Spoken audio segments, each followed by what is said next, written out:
Okay, just in case anybody's in the wrong room, I'm going to be talking about Pony and actor language for provably safe lockless concurrency. Who am I? My name is Joe McElvain.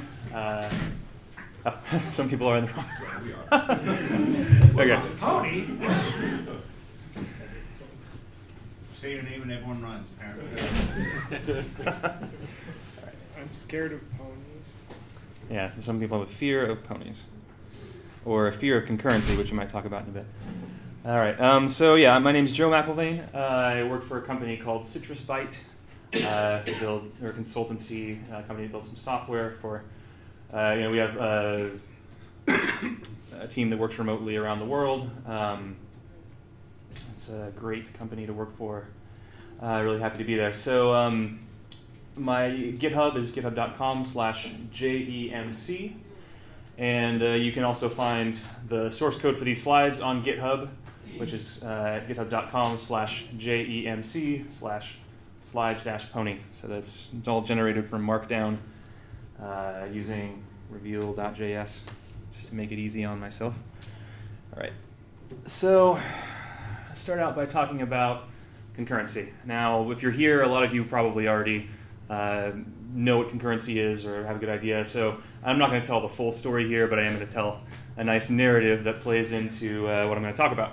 So bear with me. Maybe you'll think about things in a little bit different way, or maybe you'll find it incredibly boring during the first part. Who knows? Let's get started. So what is concurrency? The way I define it is concurrency is having multiple tasks that are being executed in a disjoint, overlapping way. These tasks can be scheduled in parallel on multiple processors, or they can be scheduled into arbitrary slices of time on one or more processors. So maybe they're executing in parallel, maybe they're not. We're talking about concurrency, we just mean that we're not sure when each task is running relative to any other. They could be running in parallel, they could be running in some unknown, possibly interleaved sequence. We just don't know, and concurrent code is code that operates under the paradigm of not knowing this.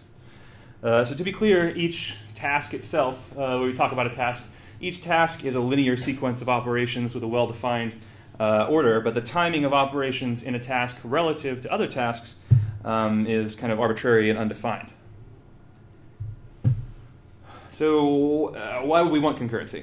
Well, it turns out that just prepping our application for concurrency isn't enough to give us any direct benefits. Though, as we discussed, it allows our code to be run in a parallel and or scheduled way, and that in turn can give us some very important benefits.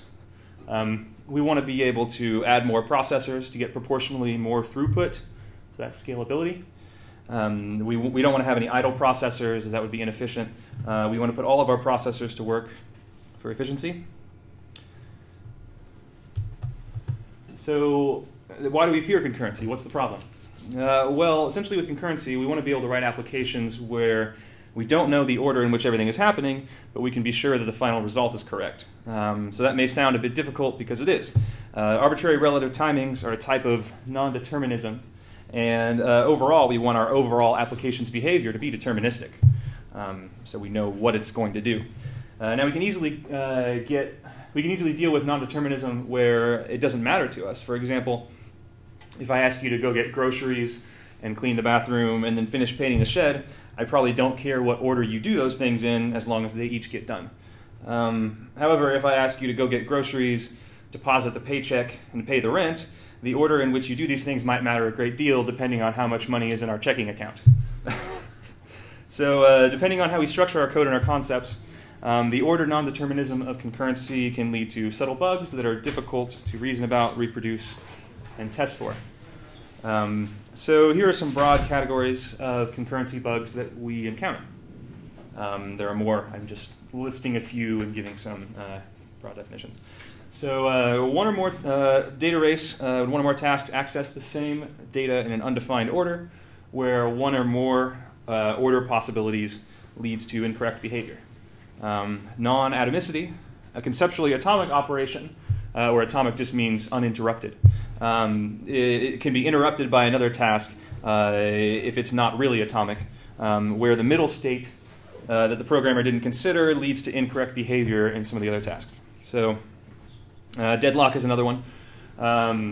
interdependent tasks that are blocking or waiting for data or signal from each other can sometimes be mutually unable to make progress due to that deadlock. So, given all that, how do we stay sane? Well, given that we want concurrency, but dealing with concurrency can bring about these problems, how do we go about creating concurrent applications that we can be confident about? Well, we need to embrace a structured approach to concurrency, where that structure brings some sanity and reason back to the jumble of non-determinism that we'd otherwise be faced with. So in other words, we want to impose some strategic limits on ourselves and on our code in order to limit the possible states of the resulting concurrent system. So let's take a look at some of the structured approaches and conventions that we see out there to try to deal with concurrency and make it a little more orderly. So synchronization. Wherever my tasks share state with each other, I can synchronize access to that state appropriately to avoid concurrency bugs. So what does that look like? How does it help? Using synchronization primitives like locks, mutexes, monitors, and semaphores allows us to impose restrictions on the relative order of specific groups of operations within concurrent tasks. So effectively, these primitives will force the tasks to wait or block for availability where they would otherwise plunge ahead and violate the given restrictions that you want to set up. So if planned appropriately and effectively, these restrictions can prevent the kinds of concurrency bugs we highlighted. However, let's take another look at what synchronization is actually doing in our applications. So synchronization reduces concurrency. We've said that synchronization primitives allow the programmer to impose restrictions on the order of specific groups of operations. And we've also said that concurrency is the paradigm of not knowing the order of operations. So we see that synchronization works by allowing us to selectively prevent concurrency of certain operations. So as an extreme example, note that if we use a common mutex to synchronize the entire block of code for each concurrent task, so they're all using the same global lock and the entire tasks are all synchronized, effectively at this point there's no concurrency left at all. The mutex will force our tasks to be run sequentially instead of concurrently. So it'll go chunk, chunk, chunk. Now, if that was indeed an extreme and contrived example, but we can see that in less extreme cases it behaves the same way, just to a lesser degree. The more synchronization we introduce into our tasks, the more they end up waiting around, and the more we reduce the degree of effective concurrency. So stepping back a bit, yes, I mean that's obviously what we want to do, to impose a few specific restrictions on the order of events so that we can ensure correctness. But leaving the rest of the order up to random chance, that's what we want to do. However, using synchronization reduces concurrency in such a way that it makes waiting for access to things a central part of how we approach concurrency. And that comes up against our earlier goal of efficiency, where we want to keep things moving as much as possible. We want to avoid idle tasks when there's still more work to be done, so we don't want them waiting around. So this puts us in sort of an unfortunate situation where the more we use synchronization, the more we'll lose the benefits that concurrency gives us. Synchronization may be fine in small doses, but if we lean on it as a crutch and use it as our go-to concurrency mechanism in our applications, our performance will suffer because of it. A familiar example of over-synchronization is the global interpreter lock found in the reference implementation of Ruby, which in almost all operations of the interpreter are synchronized by a single global lock, which severely reduces the actual concurrency that's possible using threads in a language like Ruby.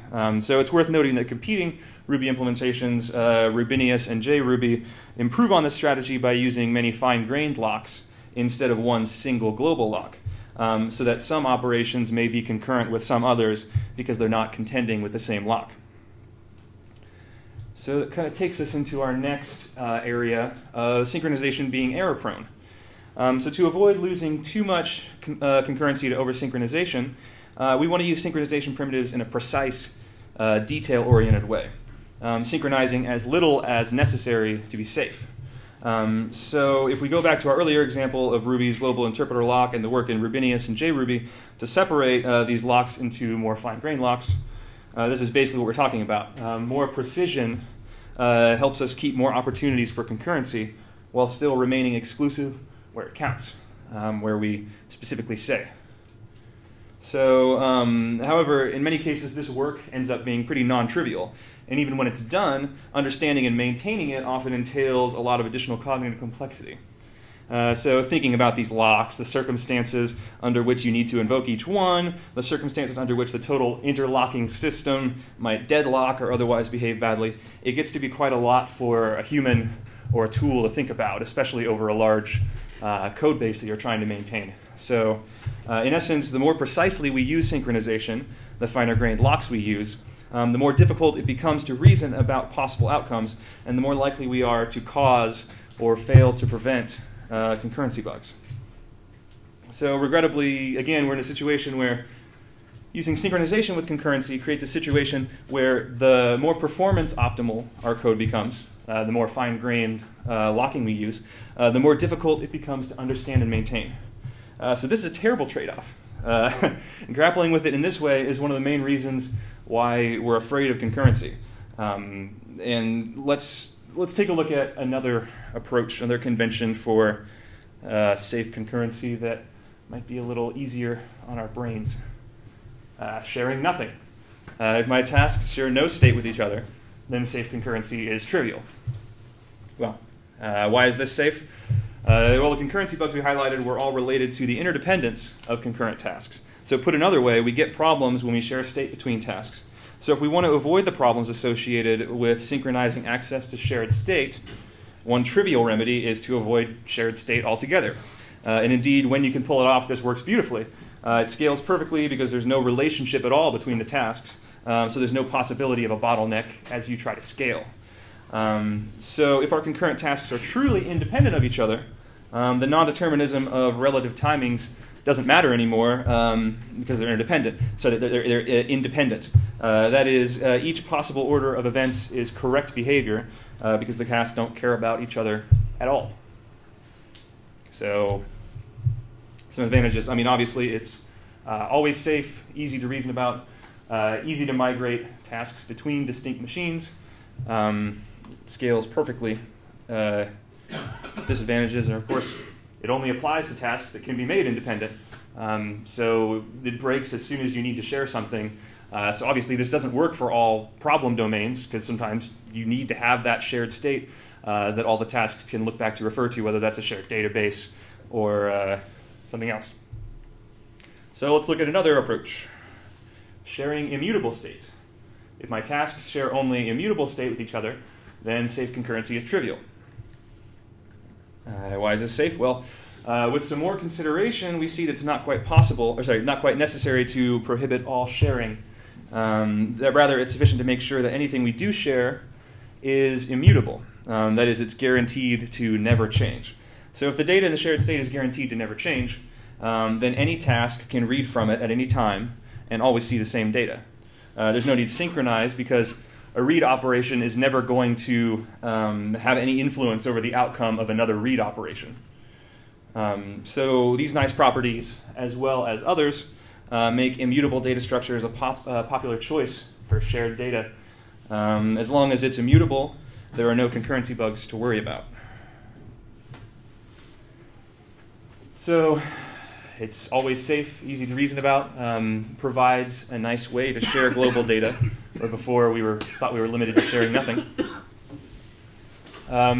Disadvantages are you can't migrate between distinct machines without copying data, and it only applies to tasks that can be made otherwise independent. So it breaks as soon as you need to share something mutable, which again, if you come back to this idea of like a shared database, if that database is going to change at all over the life of these tasks, then you have to use something else. But there's a lot of great applications for shared immutable state that anywhere you can find to use it in your application, it makes a great fit for sharing as long as you don't need to change stuff. So let's take another look at one more pattern, transferring isolated state. So if I can transfer exclusive access to a given state object from task to task, then the one task that can reach the state object at any given time may safely mutate that object without violating concurrency safety. Why is it safe? Well, let's talk about what we mean when we say isolated. Isolated state is only accessible from one task at a time, so it's not really concurrently shared. When tasks are implemented as threads, this is sometimes called thread ownership.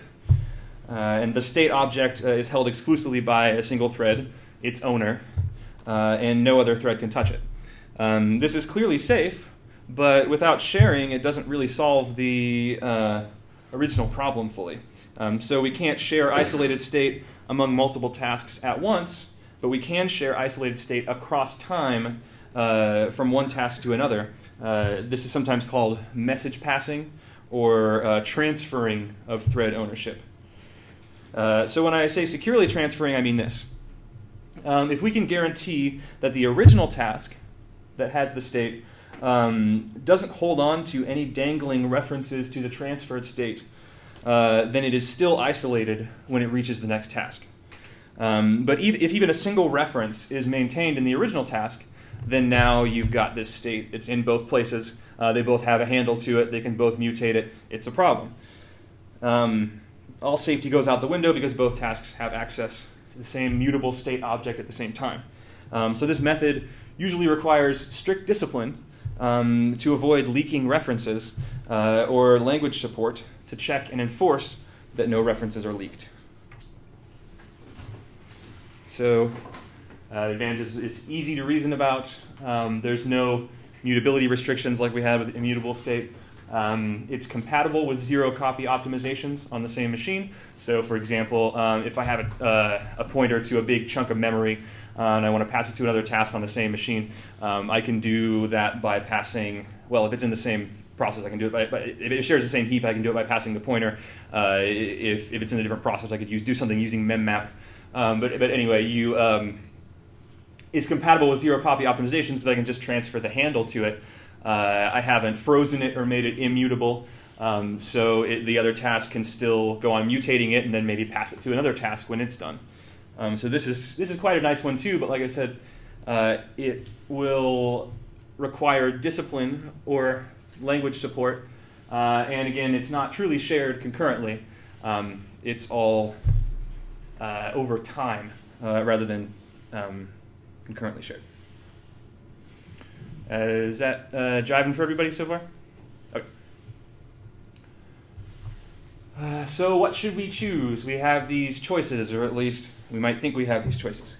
I would say all of the above, except maybe synchronization. So each of these paradigms has its advantages and disadvantages, and they each have their own place in our application, so why should we have to choose one? However, remember that synchronization was not really a safe pattern for concurrency, but rather a workaround, a way to reduce concurrency where we need to. The other operations are the other paradigms are sort of workarounds as well, each in their own way, but none of them require waiting around like synchronization does. We want to avoid waiting around. So we want to maximize concurrency, so let's try to leave synchronization behind for now and see if we can create our applications without it. So what do we want to make good use of these other three patterns? We want it to be, we want to use tools and conventions that make the same patterns easy to use. Programmers are lazy, so we have to make it easy to do the right thing, or we'll often choose to do the wrong thing. In fact, let's take it a step further and say that we never want to ship an application that isn't concurrency safe. If we verify and enforce the safe patterns, then we can write highly concurrent applications while remaining fully confident in their safety. So since we're mixing and matching the safe concurrency patterns, we also want to make it clear to our tools and to ourselves which patterns we're using for any given part of our code. For example, no human or tool that's reading my code should ever have to guess whether I meant for this object to be immutable or whether I meant for it to be isolated. It should be very clear so that we're not getting confused. Because I mean, these paradigms, when you think about it, they're each very simple, but you have to be explicit about which one you're using, or somebody will think that it's immutable and try to do something wrong with it, or they'll think that it's isolated when it's not. So explicit clarity of intent will keep our applications easy to reason about as their behavior becomes more complex. The code base becomes bigger. More people come on the team and need to help you maintain it and understand what you did. So the way we show our intent should be ubiquitous and uniform with a clean, consistent syntax and simple rules for understanding what that syntax means. So you might guess what's next. Pony! Yay. So we're going to talk about, as I mentioned at the beginning, Pony, which is a language for provably safe lockless concurrency. So you can go to ponylang.org to see the website. It's got a great tutorial the community's been contributing a lot to and improving over time.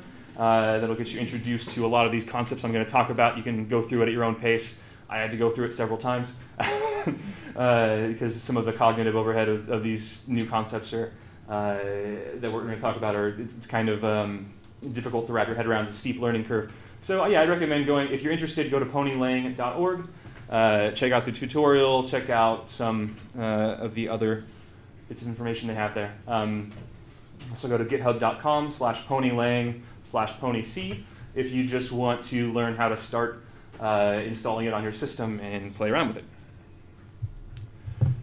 So before we get too ahead of ourselves, I wanted to give a quick disclaimer. Pony is an emerging technology. It's a young language that's changing every day. It's not yet mature, but it's also not theoretical. It's a real language with a real compiler and a real runtime, and it's even being used in some commercial applications today in the financial sector and elsewhere. Pony was designed and created by a handful of great academic folks in England who have given it a really solid foundation. If you're as interested as I was in how all this works, you can go to the website, again, ponylang.org, and you can read some of the academic papers if you want to get into the proofs and the details behind the compiler and the runtime and how it all works to be safe. So I started learning Pony about a year ago after reading the paper on Pony's message passing per actor garbage collector, which got me really interested in giving the language a try. Since then, I've been writing libraries, helping others learn to use Pony.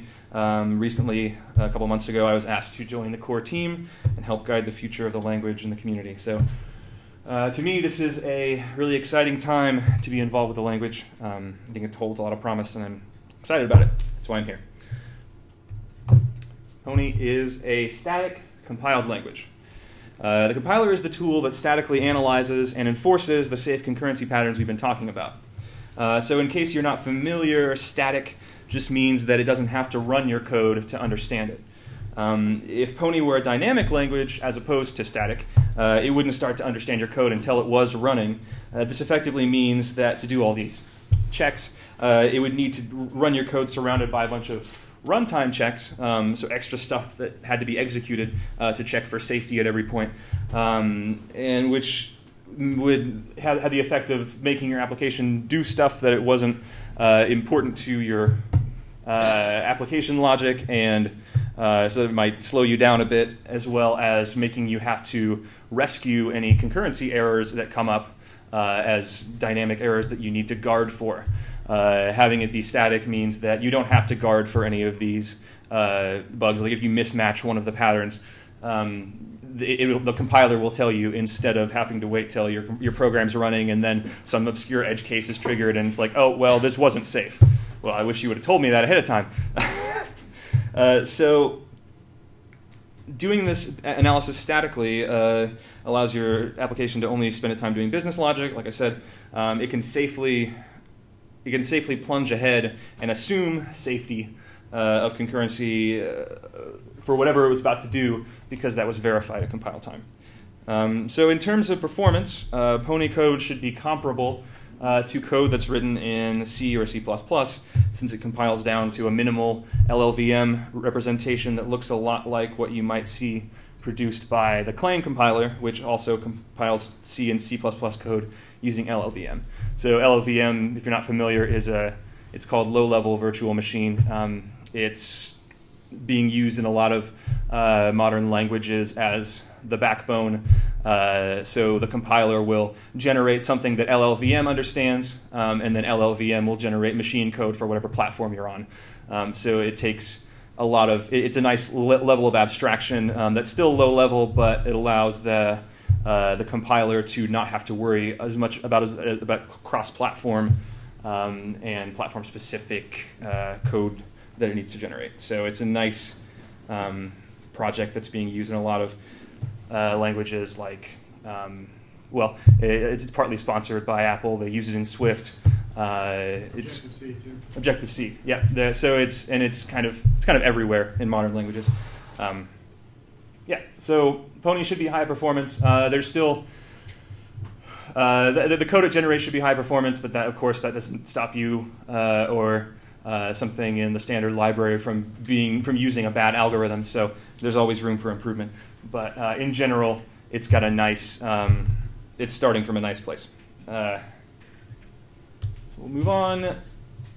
Type safety is also a part of Pony's static analysis. So perhaps like some of you, I groan a little bit here because I'm totally comfortable writing robust code in a typeless language like Python or Ruby. And I've often argued that type-safe languages usually create more hassle and overhead for the programmer than they solve real problems. Type safety is for people with weak minds. Yeah, so I mean, people hold different opinions about type safety. I wasn't too excited about it when I was getting into Pony, but it turns out, well, I'll keep going.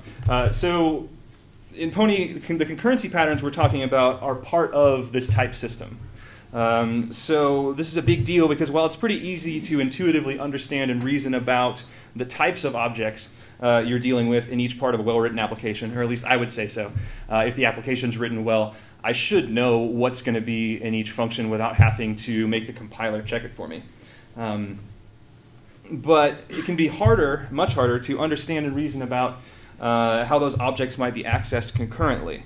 And having those assumptions be implicit would mean that you and others will inevitably get confused at some point as to what's going on and who can access what and whether you're waiting for a lock or whether it's immutable or isolated. So in this case, since we're already doing a lot of static analysis to ensure concurrency safety, I think it's reasonable and helpful for type safety to be part of that as well. And Pony does a pretty good job of making this not too much of a headache for the programmer. So the type safety is kind of, in a way, it's intertwined with the concurrency safety guarantees. It allows the concurrency safety to be much more intelligent by knowing more about the type that it's dealing with. And so I think in this case, it is a win situation, which is something that I did not picture myself saying about a type-safe language. Although some of you may love type-safe languages. In that case, great.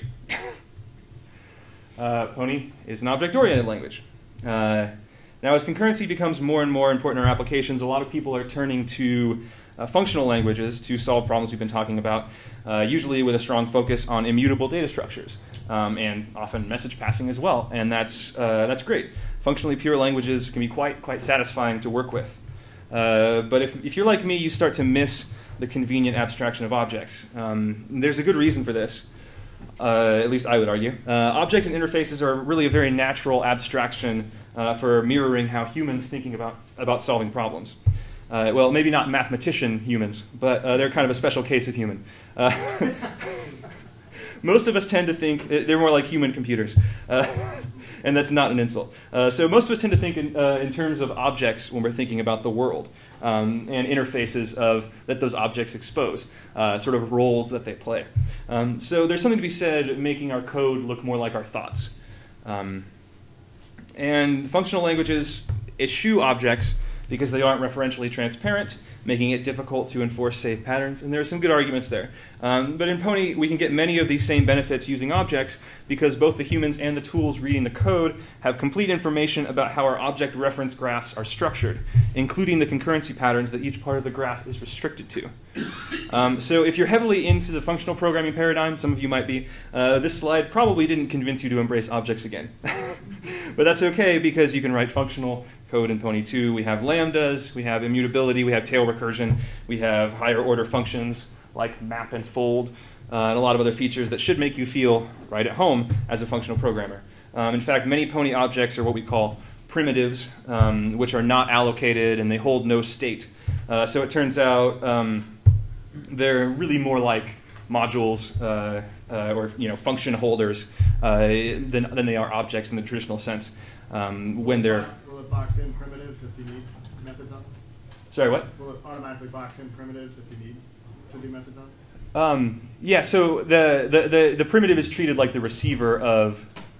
I'm not sure what you're asking. Never mind, I'll talk to you afterwards. It's probably out of scope for this conversation. Okay, yeah, I'm happy to answer, and there'll be time for more questions later. But yeah, so primitives are really just like a collection of functions. In the generated code, they look. Maybe this will answer your question. Maybe won't. In the generated code, they look like basically just. It's a static pointer that's global that points to the single instance of that primitive that is used as the receiver for every time you call that function. And that's just sort of statically thrown in as a literal when you're generating the code with LLVM. Maybe that answers it, maybe it doesn't. But we can come back to that a little later. Pony is an actor language, as it says in the title. So this means that instead of expressing concurrency in terms of explicit threads, fibers, processes, coroutines, we use a higher level and more object-oriented abstraction called actors. So actors are basically objects which don't provide any synchronous access to their internal state. So you can't read a field on an actor because that would be synchronous. You'd have to say, give me your field. Okay, got it. You can't call a method on an actor and expect a result to come back to you synchronously. You can't call a method, get the return value. That's exactly how Objective-C works. Yeah. Okay. Interesting. Yeah. So yeah, a lot of actor languages work this way, and this is kind of the generic actor paradigm. There might be some things coming up that are a little bit unique to Pony. Maybe they're not.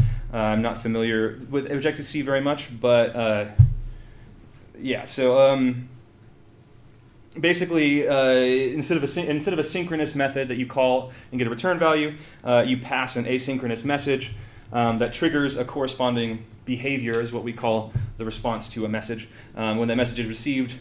But you don't know or care when that behavior will be executed, and you definitely don't spend any time waiting around for a result from it. Just lob a message over. That actor will do what it needs to do. Maybe it'll send a message back to you at some future time, but you don't wait around for that. So essentially, when we think about actors, we shift our paradigm from thinking about sequences of actions and instead think about our program in terms of causes and effects. So forcing ourselves in this paradigm shift in turn makes it easy for the runtime scheduler to execute tasks in parallel. More broadly, any task can be scheduled at any time, provided that the effect does not precede the cause. So that's the rule the Pony runtime works under. We call this causal message order. And I want to come back to this topic in a later slide because it's a little bit more important than it might sound on the surface. But again, we give these actor declarations to the Pony compiler, defining their behavior for receiving each kind of message they handle. And then in the Pony runtime, the execution of the program is just sort of the unfolding of these messages over time from initial conditions and from external input over time. So the runtime takes care of scheduling execution in an efficient way. It uses a work stealing algorithm that you can, again, read the academic paper online if you're interested in that. It uses a fixed number of system threads, usually equal to the number of cores on your machine, but you can customize that. So basically, you never have to worry about spinning up a thread or anything like that. It's sort of just contained within this abstraction. So coming back to locks, because our actors follow the safe concurrency patterns that we've been discussing for how they communicate with each other, there's no need for any synchronization, and indeed there are no synchronization primitives in Pony. Pony applications are lockless by nature. In fact, there are no blocking operations at all, so your actors are never waiting around within a behavior unable to receive new messages, which is what we want. We want no blocking. So, as I mentioned in the last slide, blocking in Pony is an anti-pattern. In fact, it's not even possible unless you're using the FFI, or foreign function interface. So if you're dealing with C code that blocks that you want to call from your application, then you have to deal with that. But otherwise, it's not possible to have a blocking operation, and that's what we want. So some other actor-oriented languages include a blocking receive feature. So Erlang, for example. So they have a way to wait for a specific response to come back from another actor. Or perhaps a timeout event if this response doesn't come within an expected period of time. Pony doesn't have this, but it's often requested by users coming in from other languages, so what gives? If people want it, why not give it to them? Well, such a feature is usually implemented in one of two ways. The most straightforward way is just to let the actor block. So it's waiting for a message, you just let that actor wait. That actor is it's prevented from handling any more messages while it's tied up and waiting for that one special message, which again may never arrive or may take arbitrarily long to arrive. So this means that your actor may spend a lot of time idle when in fact there are more messages for it and more work to do. And in fact, this makes our actors start to look a little bit more like synchronization primitives. It just sort of makes them another face on locks, which is what we were trying to get rid of, or at least partially what we were trying to get rid of in this system. So this obviously isn't ideal. There's a slightly more clever way to do it, which is the second bullet point. While we wait for this actor to receive that one special message and then take some arbitrary follow-up action based on the result. So like you say, do A, and then wait for B, and then do C. While it's waiting for B, we allow that actor to handle other incoming messages as well and trigger other behaviors. Essentially, this means that we capture a bit of state that holds the info about what message we're waiting for. So we're waiting for B. And then what we're going to do when we get it. After we get it, we're going to do C with that result. And so every time a message comes in, we compare it to that little bit of captured state. It's like, okay, is this the thing I was waiting for? If so, then I'll do C. And one second. If so, then I'll do C and clear out that bit of state. And then, if not, I'll possibly, I'll check if there's a behavior for it and send it to that behavior. And so if you don't receive the messages you're looking for and you receive other messages, this basically starts to pile up, where you have this list of things that you're waiting for and what you're going to do when you get them. And this might be implemented as like stack frames, or there's different ways to approach it, but it boils down to you're capturing a list of stuff that you're waiting for and what you're going to do when you get it. What was your question? I was a little confused. You were describing what you could do, what you're not doing. Right. Yeah. Yeah. So these are a couple approaches to allowing blocking receive, but yeah. Would so you put select in the second category, like a select pattern, like where you're selecting over various blocking? Yeah. So select comes in. It's like an interesting question because you've got multiple options that you're waiting for. And sort of when you move to an actor language, what you typically do is you give up your you give the authority to do things like waiting around for input down to the runtime. So in a language where you're explicitly handling concurrency, select is a really common pattern. So you write this module that says, okay, I take in things I'm waiting for. I run a select statement. That select statement will wait for any of those things to happen and then call the responding associated handler. At that time, you can use select in a simple way on a little one-off basis, or you can develop it into more of this sort of generic module that you put in things that you're waiting for and what to do when you get them. And that ends, as you write that generic module, you start to move yourself in this direction of having that be managed by the runtime. For example, there are evented libraries like libuv is one. I think that's the one Node.js uses. Yeah. libuv, you're letting the runtime be your agent in being the only one to wait around for things. Because if you wait around for things, you're getting in the way of the runtime doing its job to do that. So you kind of have a choice to make of whether, when you're writing applications, whether you want to be the one to explicitly wait around and sort of do these like one-offs or write your own module to do it, or if you want your runtime to manage that for you, and then at that point you kind of just want to leave it to do its work and not get in its way. And so that second approach where you let the runtime do it is sort of what actor languages typically go for, because you don't want to get in the runtime's way. Does that make sense? Is that why it's statically typed? You're using the type instead of like Scala does? I'm not sure if that's why it's statically typed. I think the main reason why Pony is statically typed is because The creator is a type system nerd. But, I mean, You can't guarantee these sorts of concurrency things dynamically. Right. You have to start at the beginning and run a proof on the program. Yeah, basically, yeah, that's what we're doing is we're running a proof on the program. We could do these things dynamically, but it's just like it would start raising errors, and it's just like, oh, this wasn't safe. Why? And again, if my program says this wasn't safe, and I say, why didn't you tell me that to start with? That's kind of the static story, and that's the paradigm there. So yeah, basically, one of the problems with this mechanism of I should say that this is a little bit different. There's a little bit of distinction to be made here with things like libuv. For example, like this might get, I don't know, this might get a little bit off topic and technical, but I just wanted to approach it since I was talking about libuv as being sort of the same thing, but here's a way in which it's not. Libuv will typically, you expect the things you're waiting for to be sort of these like generic long-running things. Like you put a socket in there, and then you say, whenever I get a message from this socket, libuv will call this function and execute it, and then I'll figure out what to do from there with my custom function. So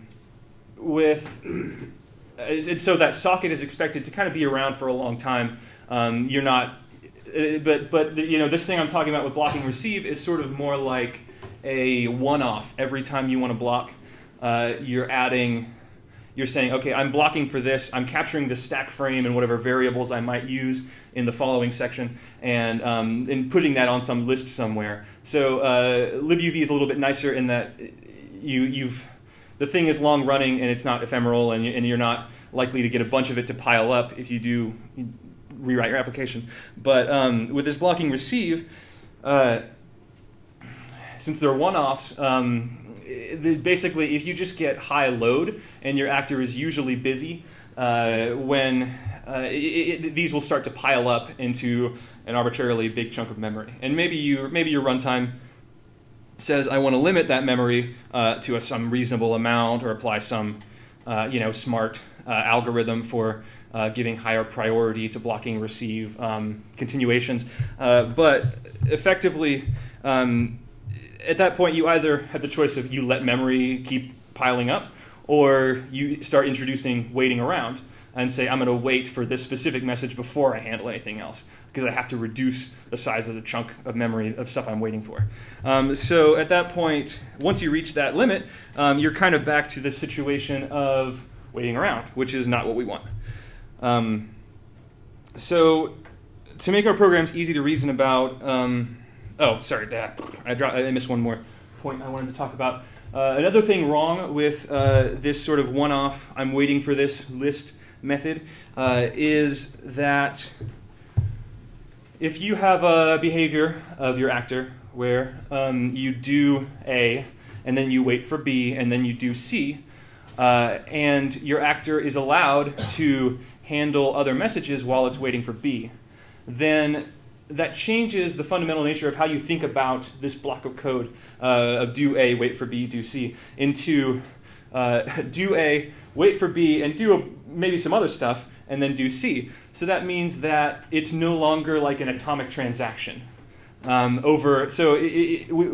like to think about actor behaviors as being like an atomic transaction over the internal state of the actor. So the actor has some fields inside that only it can read and manipulate. And so the start of a behavior comes, it has a certain state, and then you execute an entire behavior, and now it's got some different state. If you interrupt that and let B do other things that might manipulate the internal state, now it's no longer that atomic transaction, and you might do something like read from a field, decide what to do, wait for something.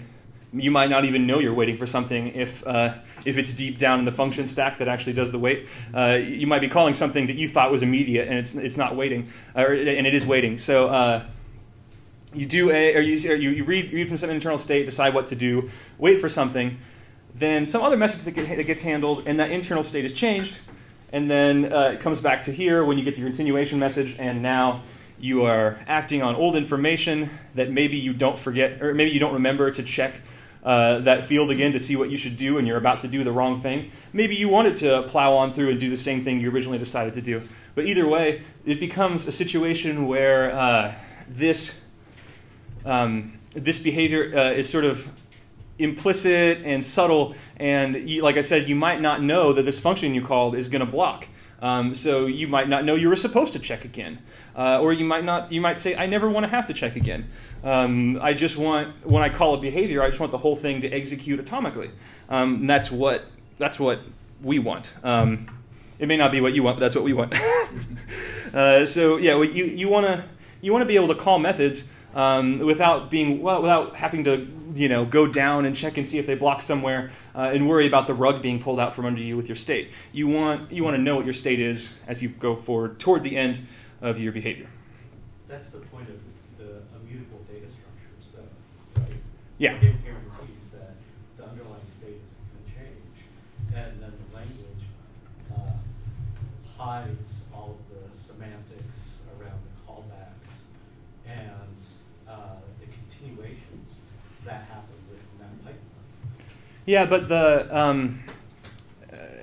the continuations can still, so even if you have other things going on in your language that make it so, like I don't know what's going on there, make it such that the state you're operating on isn't pulled out from under you because you're still holding that immutable copy. So there's a question. First of all, there's a question of whether what the correct behavior is. You're still holding that immutable. Let's say it's a map, and some other behavior has changed that internal map, but you're still holding your immutable copy of it, the same as when you first read from. But now you're going to act on what's possibly old information. Sometimes it's what you want, and sometimes it's not, is what I would say. So it's a pointer to the map, but does the map actually change, or is it a factory that gets created if you alter the state of the map? And I digress. Yeah, well, I would say that either way. So either you're in a situation where you're always acting on new information, or if you're holding an immutable reference, then you're in a situation where you're always acting on old information. And sometimes I would say that you want to know which it is, and maybe you're okay writing applications in, as long as you know about it. Yes, you can just know that other stuff can execute, and I'm always going to act on old information here, or I'm always going to act on new information here. But I wasn't involved in the design at this point, but I believe in the design. So we sort of made a decision that a behavior is an atomic transaction, and you're not going to have to think about whether you're acting on old information or new information, because it's always nothing else executes in between. You could make some arguments about which is better, but and I would also say that even in the case where the language is handling those continuations for you, they can still pile up in memory. And there's not really a good way to prevent that other than just saying at some point you're going to wait around until your pile goes down. So, that's maybe it's not convincing. It's convincing to me.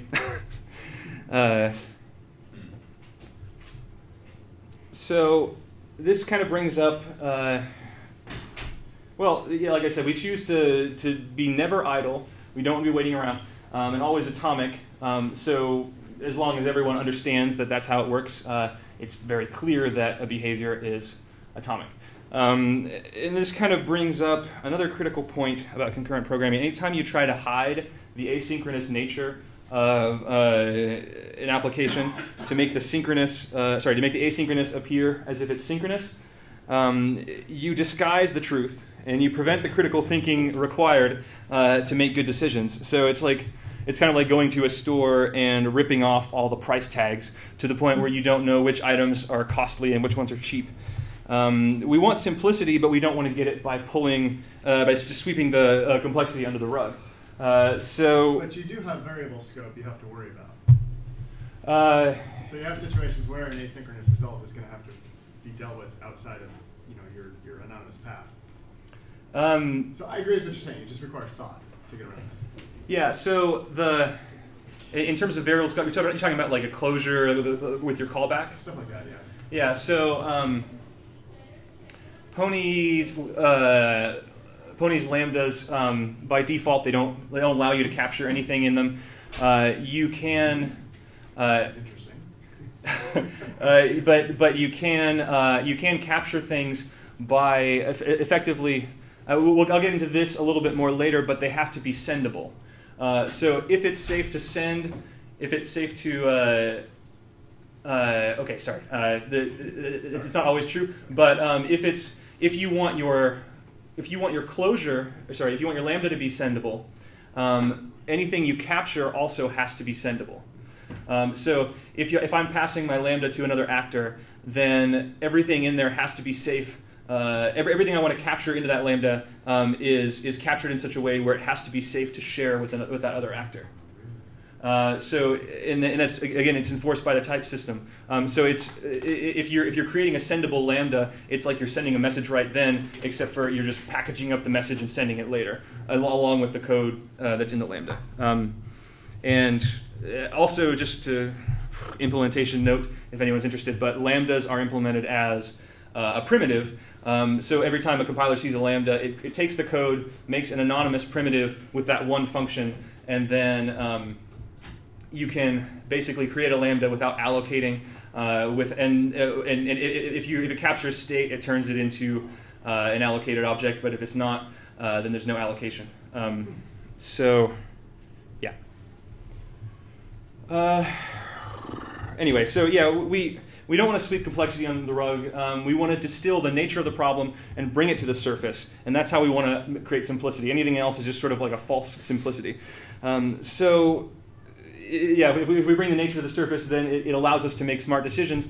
And we don't want to make, basically we want, if we're making a bad decision, we want the code to be in our face about it and say, can you think of a better solution here? We don't want to be silently accumulating a big chunk of memory when we didn't even know it. We would want to do something like create our own chunk of memory and say, okay, I'm waiting for this thing here, and I'm adding to this chunk, and then it's like, well, can you think of a better way to do that? If you can't, then that's fine. Just make sure you're handling it in a nice way. But yeah, I'm gonna go on to talk about causality. So as we started talking about near the end of the last slide, our goal should be to find the essence of a problem and shift our paradigm to focusing on that. So what paradigms do we need to revise when we're thinking about concurrency compared to what might be sort of intuitive? One paradigm that needs some adjustment is our basic conception of time and the order of events. So when we think about events happening over time, we often think about them happening on a single timeline. That is, event A happens at this point on the timeline, then event B happens, then event C, then event D, and so on. So looking at this diagram, try to think about these events like beads on an abacus. So you don't know exactly when each thing is happening, but you can slide the beads back and forth. And since you can't slide them past each other on an abacus, it's sort of the same thing. You know that in this mental model, you just know that A comes before B because you can't slide it past. B comes before C. It's just like this. It's an order, but not a definite timestamp for each event. But yeah, with this total order, it's very definite and clear-cut, and we can trace our way through this timeline. However, if we want concurrency, this is too definite and too clear-cut. I mean, it's all happening serially. So going back to my proposed definition of concurrency from the first slide, I said concurrency is having multiple tasks that are being executed in a disjoint, overlapping way. I also said that the relative order of execution is unknown. So when we introduce our concurrency in our program, all of a sudden our one timeline might become 4 timelines.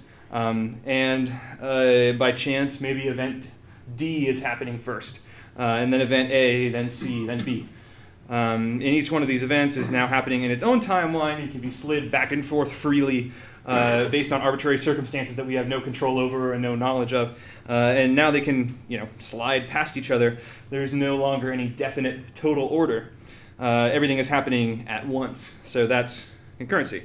In some cases, this is fine. Again, if our tasks don't depend on each other, that we really don't care about the order of events with no interdependency, any order of execution still gives a correct program. But what if some of our tasks do depend on each other? If we can't have a total order, we at least want to have some way to mark these dependencies and guarantee, for example, that A must happen before B, and C must happen before D. So this is where causality comes in. The rule that in the time dimension, causes must happen before effects, or that effects follow their causes. So this definition of causality comes from physics, but it's also a very natural, obvious conclusion for us to come to if we think about it. If me dropping a bowling ball caused my foot to get hurt, then I must have dropped the ball before I felt the pain. If these events happen in the opposite order, if I felt the pain and I dropped the ball, you wouldn't let me say that me dropping the ball caused my foot to get hurt. That wouldn't make any sense. So thinking about this another way, if we can make it so that event A causes event B, then we can be sure that A is guaranteed to happen before B, which happens to be exactly what we want when I talked about marking dependencies between operations. So going back to relativistic physics for a moment, the notion of causality is very much related to... Go ahead. The pain in your foot is an uninitialized value that is then filled in by the bowling ball. Yeah. Yeah, so... going back to relativistic, so this notion of a causality is very much related to the speed of light in physics. So for one event that happens in one part of a universe, to cause an event in some distant part of the universe, that effect can happen no sooner than the time it takes for the cause, for information traveling at the speed of light to reach, from the cause to the effect.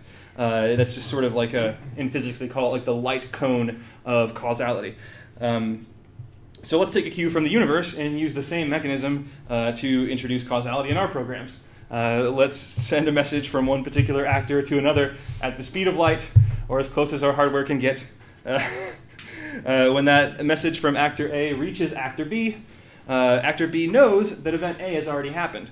And it can proceed with executing event B, knowing that our constraint of A happening before B has been fulfilled. Moreover, conceptually, this is the soonest possible that actor B could possibly know this, so we're not wasting any time here.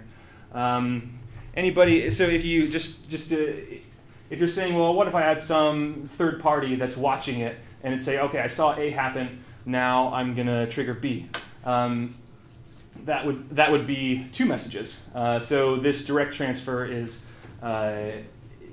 faster, and plus the introducing a third party into messaging can cause other sorts of problems I'm going to talk about in a second.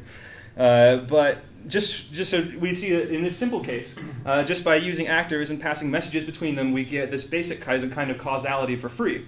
And we just have to remember to use message passing to denote causality wherever the order of events is important to us.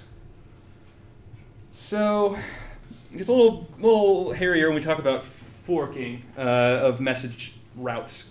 So the simple causality of message passing isn't always nice enough to make our programs behave in an easy to reason about way. In fact, it still leaves us open to a whole class of application level race conditions. So consider a simple example of two actors, A and B, and the third actor, L, which happens to handle logging the results from A and B. So A will do something and then send a message to L with its results, and that L will log, and then send a message to B to signal, okay, now I'm done, B, you go ahead and do your work, and then log it. So B will do its work, send its result to the logger. So intuitively, we would expect actor L, as shown on this diagram, it gets a message from A, it logs A, and then the transfer between A and B happens, then the logger gets a message from B and logs B. That's pretty simple, right? So it's not as simple. This is not guaranteed. So under simple message causality. So what if for some reason actor A's message took a really long time to get to L, as shown by the squiggly line on this diagram. It might arrive after actor B's message to actor L, so then actor L would log the results of B, then log the results of A, even though in this sort of false sense of absolute time that we have, A happened before B, from the logger's perspective, B happened before A. And this kind of, it goes against our intuitive understanding of time, since we know that A was guaranteed to happen before B. So we could fix this problem using simple message passing causality, but we'd have to do something weird, like make sure that our message from A to L would also cause a message from L to B. So then the message from B to L comes back, and this way we're sure to have the right order. But this is, if we think about what I said this application was doing, this is really weird. Actor A is doing some work and then saying, okay, log the results. And then our logger is for some reason calling a behavior on B and telling B to do some different part of work. I mean, we could rewrite our application to work this way, but it's just really weird. So the order of events is intuitive, but our code is not organized in an intuitive way. So it's not a great solution for having easy to reason about code. So it turns out that we don't need to go to such lengths because the Pony runtime also guarantees this type of causality in this original example. So the Pony runtime actually does additional work to ensure that these things happen in the causal order even with a chain of results. So if A sends a message to L, and then A sends a message to B, which then sends a message to L, we know guaranteed in Pony that the message from A to L will arrive before the message from L to B. I don't want to go into the details of how this happens, but it's really nifty. You can read the academic paper about it if you're interested. So this isn't just a nice feature that the creators of Pony decided to introduce to make Pony programmers' lives easier. This type of causal message ordering is actually critical to the way the Pony per actor garbage collector works.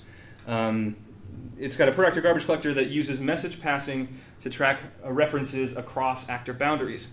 And the garbage collector protocol happens to hinge on this guarantee. So again, the garbage collector is a big topic. I'm not going to go into it. There's a paper about it. If you like it, read the paper. Or if you're interested, read the paper.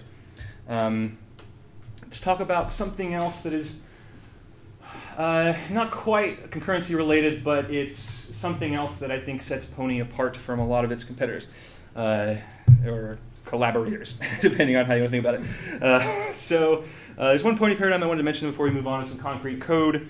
That's capability security. So this is actually a whole field of security theory, so if you're interested, I encourage you to do some of your research of your own, because I'm not going to do it justice in a single slide. Basically what it boils down to is the idea of granting permission to do an action by passing a concrete, unforgeable token of authority. So if I want you to do something for me that you don't have permission to do and I do, I give you a token that you can't forge by yourself that lets you do that thing for me. And I expect you to use it to do the thing. And I trust you by giving you the token. I'm denoting that I trust you. That anytime that basically like this thing, you could do it anytime you want, and I expect you to be able to do it for me and not to abuse that trust. So rather than me maintaining a list of okay, here's all the people I trust. I trust them, I trust them, I trust them. Anytime something comes in, compare it to the list of people I trust, and then if the person's on the list, let them do the thing. So again, that's what it's compared to. This is a more typical traditional model of access control lists. Capability security is something else entirely because it's inherently decentralized. So the token itself holds all the authority needed to perform the action, and that can be passed or shared between users amongst themselves based on who they trust. And I trust them to trust the right people as well. So it's definitely an interesting model for security, and it kind of closely mirrors some real-world situations where I want to delegate authority. For example, if I want to give my friend access to drive my car, I don't want to go into my car settings and like find the list of people I trust and then add their like thumbprint to this list. It's a lot of trouble. I just want to give them a copy of the key, and they're my friend. I trust them not to come over and steal my car. The car doesn't care who wields the key, but it's up to me to determine who I trust to share my key with. So another car example. that gets into the next point. Let's say I want my son to go bring in the rest of the groceries from the car while I start making dinner. I don't necessarily want to grant him the authority to drive the car. So maybe I give him the key that only opens the car door, but I withhold the key that starts the engine. So if my mischievous son is somehow able to make a copy of the key, I don't know, maybe the neighbor kid's dad is a locksmith and he runs over to the neighbor kid's house and they make a couple copies of the key and then he comes and brings it back to me. They then have the capability to open my car doors whenever they want, but they don't. At least they don't have the capability to take it for a joyride.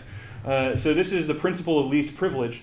So again, if I want you to do something for me, I give you the minimal authority token required to do that work, and I trust you to do things within that scope in a way that I'm going to not be angry about. So minimizing the effect of leaked delegation is nice, but if things get out of hand, I also want the ability to revoke the token. So going back to the son and the neighborhood kid example, when I found out what's going on, I would probably want to revoke access for my son and his friend. I can probably compel my son and maybe even the neighbor kid to give me their copy of the key back. But if I don't trust the neighbor kid, I can't be sure that he didn't make more copies and distribute them to mischievous kids all over town. So if I'm sufficiently worried about this, I may go to the trouble of changing the locks on the car. After doing so, all the hypothetical keys that are floating around in the neighborhood become useless, and I can finally sleep with the peace of mind that I won't return to my car and find yet another whoopee cushion on the seat. So as in this example, most capability security systems will provide a way to revoke capability tokens, making them useless to anyone who made a copy. The revocable tokens are a little bit more complex, but it can be done under this mechanism. So this is probably a stupid question, but is it possible to revoke a token in the middle of an operation? So going into talking about capability security systems in general, that's going to be implementation specific. Talking about Pony, basically it's going to have to be, you're going to have to design things in such a way so that, for example, the token I give you might be a reference to an actor. And I'll get into this a little bit more in the next slide, but let's say I give you a reference to an actor and say, okay, you can use this to call methods on that, or call behaviors on that actor by passing it messages. If you're in the middle of doing an operation and I want to revoke your authority, I would probably send my own message to the actor that says, revoke this token, so that when you receive a message that has this. There's actually two layers of actors here, and I didn't want to get into this quite so deeply, but yeah, there's two actors here. One of them you have to have a layer of indirection where you have this layer that sits that I can call revoke on that prevents message passing from reaching the next layer. So then, go ahead. So maybe you cover this the next slide. Is this a Pony library? Is this built into the language? Why not use something like Kerberos, which already does token delivery and revocation and so forth? Yeah, so this is, I would think about this in terms of Pony, I would think about this more in terms of like, it's pervasive within the language that because you can't forge a reference, I'm going to go ahead and go on the next slide because this is what we're talking about the next slide. Because we treat object references as those capability tokens, and because in Pony you cannot forge a reference, again, without using FFI, in which all bets go out the window, but you have a way to mark trusted packages for FFI, but that's kind of a digression. So with no FFI, you can't forge a reference, and so like by giving it to you, I can't take away your reference to that object, but I can do something that renders that object useless on my end. Why? Like, you say why should I do it, or why does it work? What's the motivation for capability security at a language level here? Well, you can basically you can use it to the extent. I would say that it's something that is made possible by the Pony language semantics, but you can, when you're designing your Pony code, you can use it to the extent that you wish, but because of the semantics, if you want to write a library that is that works in this way and is revocable, you sort of have to write your own code that does the revocation and provides the semantics of what each token is about to do. But but you have the guarantee that because of the semantics of Pony, somebody can't make up a token and forge it and create one where you didn't give them one. So it's not so much about building a bunch of security features into the language, but making the language work in such a way that it's possible to program in this very secure and defensive way. So you can also write Pony code that is very open, very giving, and you don't have to follow the principle of least authority. I can give you authority. I can pass to another actor authority to do whatever, but it's sort of it's designed in such a way where you can write secure systems instead of having to do it by restricting the language on a library level. So I would say that in regard to Kerberos, like it's not solving the same problem as Kerberos. It's just trying to make it such that the language can support applications that maybe don't trust each other or trust each other to a certain extent to do certain things. Does that answer your question? You get better security guarantees because it's built into the language, and Kerberos is a centralized service, and there's vulnerabilities that can be exploited in a Kerberos model because it's a network-based policy model. Right. Yeah, and it's kind of not solving the same problem too. Like Kerberos is trying to give you security over network, and and Pony is trying to give you security within your application. And you would have to, if you want to leverage something like Kerberos, you would have to write it into your application, your code. Mm-hmm. And with Pony, it's built into the language. So yeah. each actor is responsible for it's the handling of the security token, which is kind of like an encrypted piece of data along with like a bit mask or something like that. Yeah, it's basically the security model in Pony is basically you can't create your own pointers. So if I give you a pointer and the compiled code enforces additional the compiler enforces some additional restraints, but if I give you a pointer, you can do things with that pointer, but you can't create your own pointer out of magic and use it to get access to something else. So a very practical and simple level, if you, for instance, wanted to link against a proprietary library that you didn't quite trust, mm-hmm.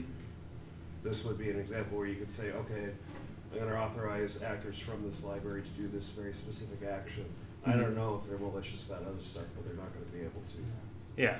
Is that a practical example? Yeah, and another practical example might be like if the library wants to open a socket, I have to pass it. I have to pass it this object, or it's a primitive, but I have to pass it this primitive that gives it authority to open a socket.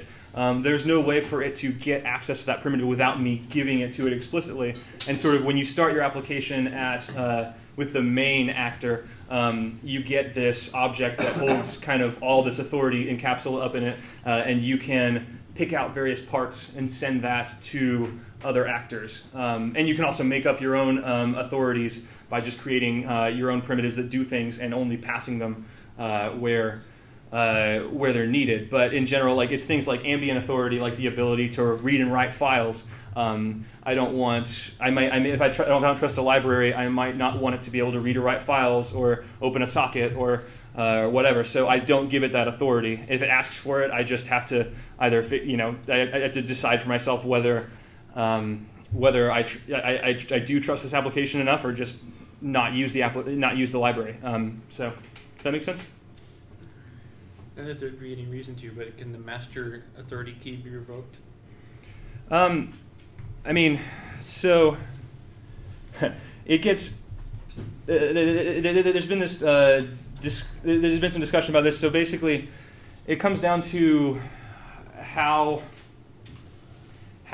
in the standard library how to design these sort of central authority features so that they can be attenuated properly. And there's still some ongoing discussion about how to properly design that part of the thing so that we have the right levels of attenuation when we need it.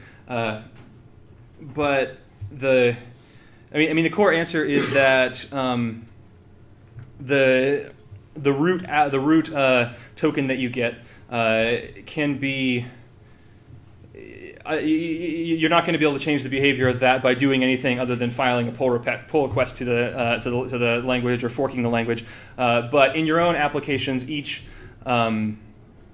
each authority token that you create, which all objects are treated as authority tokens each object reference is a token of authority to be able to do things with that object implicitly, just by this nature of not being able to create pointers. But the revocability has to kind of be written on an application level of, you have to have some way of rendering this object inert. That's something that's not, again, the revocability is not built in, but it is possible because of these guarantees. So I'm going to, okay. So let's look at some code, just because I'm talking about a language this whole time without looking at it. Here's a basic class. All the typical features you'd expect in an object-oriented language. Our class has some fields, name and age, as well as some methods, greeting, and age diff. So you'll know that each field has an explicit type. Name is always a string. Age is always a U8, which stands for unsigned 8-bit integer. I'm just going to... oh, I think I have time. Okay. So you'll see that each method has a return type. So greeting returns a string. Age diff returns a U8. And the final expression of the method is implicitly used as the return value, like you find in some other languages. And also in the age diff method, it uses like an if-then-else branch. And in that case, either the type of then or the type of else will be the return type. In this case, they're the same. They're both U8. So the return type is U8. But if they were different, your return type would be like a union of those types. So references, we have this distinction between let and var, which some of you might be familiar with other languages like JavaScript that make this distinction. So here we create a person because if I just name a type where a value is expected, it implicitly calls person.create with no arguments. I create a person, assign it to A, create a new person, assign it to B, create a third person, and assign it to C. And then in that fourth line, I can assign A to C. So now C is an alias of A. In the fifth line, I can try to assign A to B, but B was a let, which the distinction between let and var is that you cannot reassign a let reference, and you can reassign a var reference. It's like a final in Java. I'm not that familiar with Java, but probably, yeah. But yeah, so yeah, A cannot be reassigned. It can be mutated, but it cannot be reassigned. C can be reassigned or mutated. And the same is true whether you're talking about in a method, like the local variables, or in a type declaration as fields. Use the same syntax. Okay, so here's what we really want to talk about. Let's look at how Pony's somewhat novel way of representing the concurrency concepts we've been discussing, and how these are part of the type system. This is the thing we've been getting at. Reference capabilities are these little short keywords that represent these concepts. There's the share nothing pattern, which is represented by tag. Immutable state is represented by val. Isolated state is represented by ISO. And there's actually three more. This is the table of reference capabilities.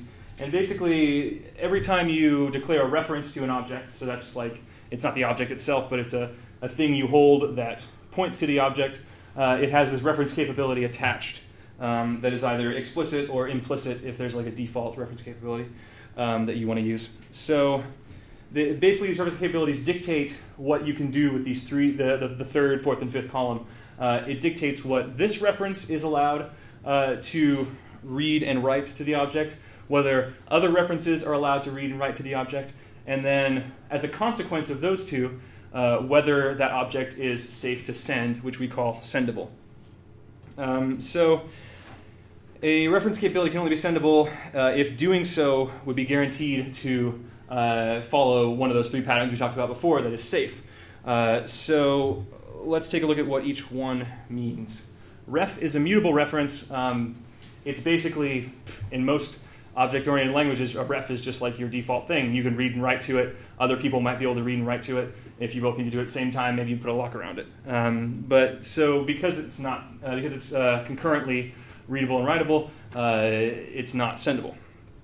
So val is an immutable reference. Again, it's read-only, and importantly, it's also guaranteed that there are no references There are no references that exist anywhere else in the world that can write to it. So immutable is this special kind, it's guaranteed of read-only in both columns, so this reference and other references. And sort of just by consequence of those two constraints, it becomes what we commonly know as immutable. There can never be anything that writes to that object again.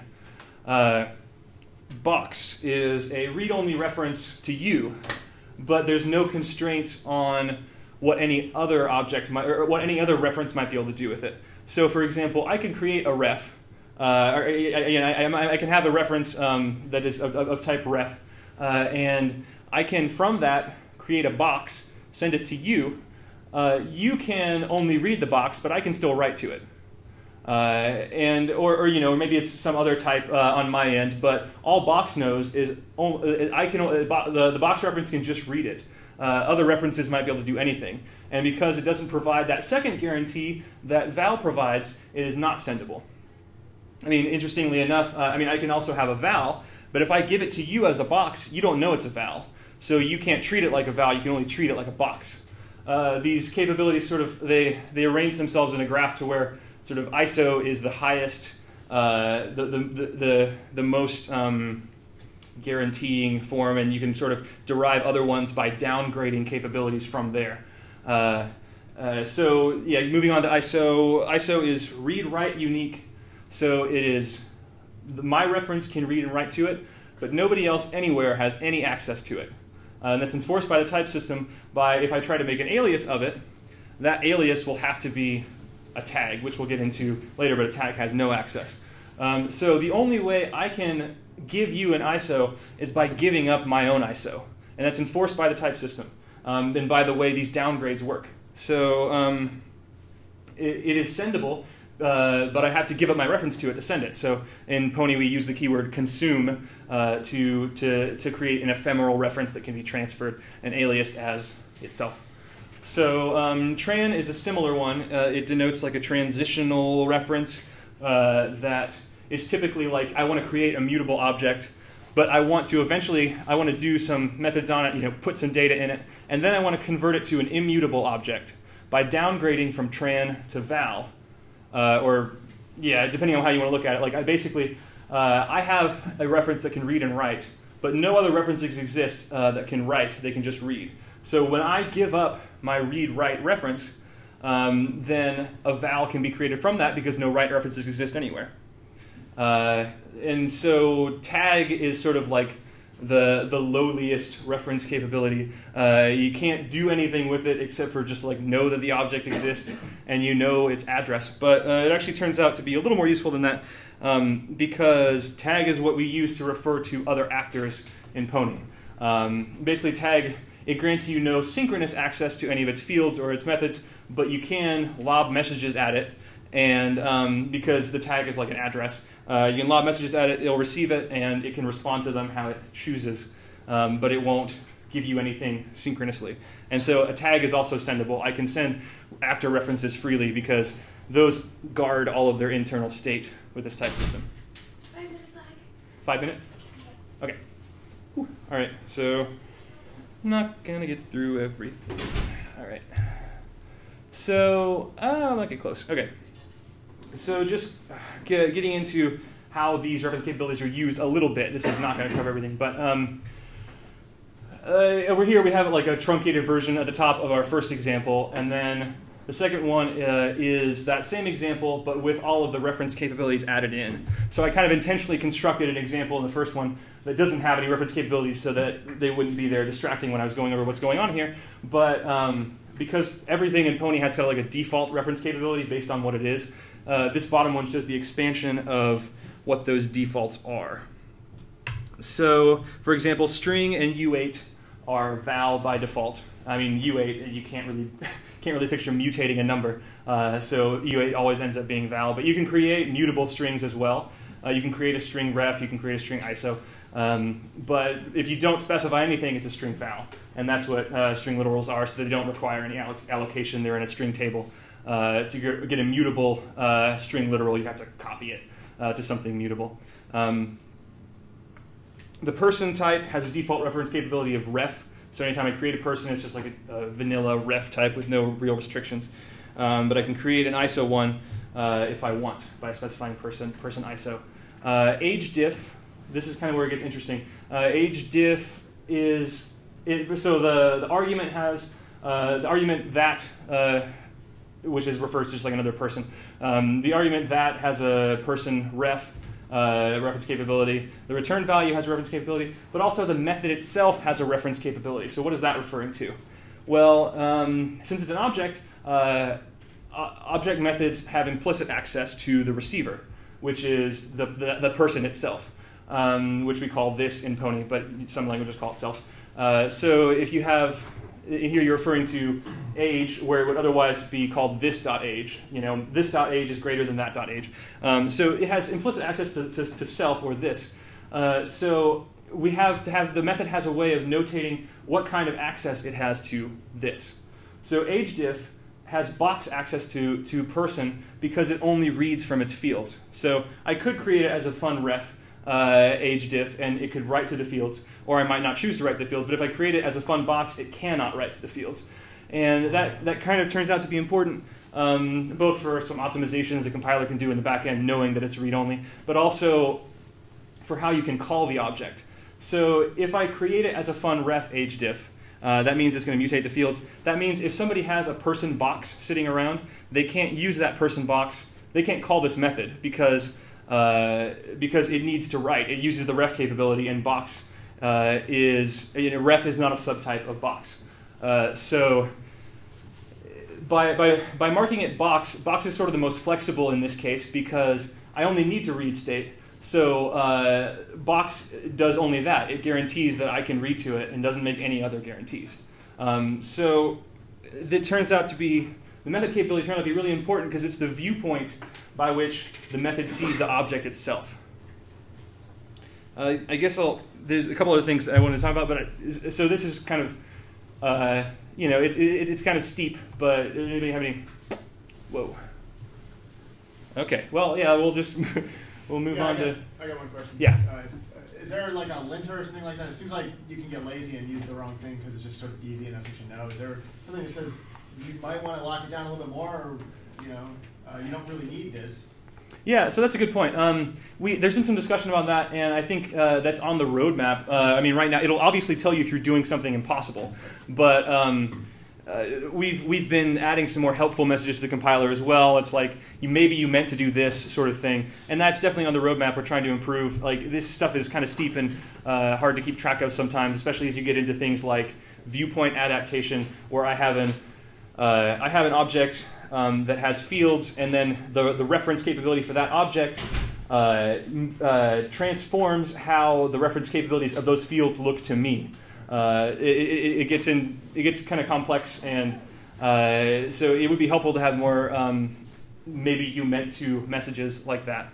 But yeah, so in general, it's because I didn't have my laptop plugged in. I ran out of power at exactly the right time. In one of those slides, you mentioned that the actor was a tag, and then in the next slide, you added a ref capability to it. What did that affect on the actor? Oh, sorry. So that person, even though it would be intuitive for a person to be an actor, that person that in my example was not an actor. It was just a class. So in Pony, not everything is an actor. You have classes. You have primitives, like I talked about earlier, which aren't allocated and can't hold any state. And you have a couple other things, but also, yes, actors, which actors can have. They can have synchronous methods, but because everyone else sees that actor as a tag, they can only call those synchronous methods on themselves. So they're like helper methods that they would use over the course of executing an action in a behavior. So the sort of the privateness of an actor is in a large part enforced by just the type system of whenever you create an actor, you get a tag, and that tag can only send messages or compare identity of two actors. So, yeah. Anything else? Okay. And if anybody has any specific, more detailed questions, feel free to grab me and talk to me about it.